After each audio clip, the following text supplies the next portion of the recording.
আমি Sanjeev Gandhi, Rotary Club of Calcutta রেনেসর past president. আজকের এই নীলাঞ্জন অ্যান্ড রোটারিয়ান মহতার যে প্রয়াস, দ্যাট ইজ অ্যান্ড পডকাস্ট, এইটার একটা টক শোতে আসতে পেরে আমি নিজেকে খুব প্রাউড ফিল করছি। ওরা যে এই ইনিশিয়েটিভটা নিয়েছে, এটা একটা ভীষণই মানে unique initiative. I think public ইমেজের জন্য তো বটেই, বাট এটা হয়তো রোটারিতে আরো অনেক মেম্বারশিপ গ্রো করতে হেল্প করবে। ধীরে ধীরে আমরা অনেক নলেজ গ্যাদার করব, একে অপরকে চিনবো, লোকের সাথে ইন্টারাকশন বেশি হবে, অ্যান্ড আরো অনেকভাবে আমরা এটাকে ইউজ করতে পারি ভবিষ্যতে বিভিন্ন প্ল্যাটফর্মের মাধ্যমে।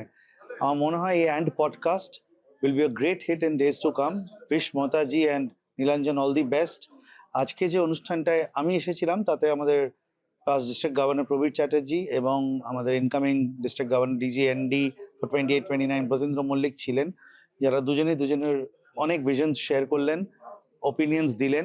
অ্যান্ড আমার মনে হয় এইভাবেই ধীরে ধীরে আমরা প্রত্যেকটা এপিসোডে কাউকে না কাউকে পাবো এবং নতুন অনেক কিছু তথ্য জানতে পারবো। ধন্যবাদ, থ্যাংক ইউ।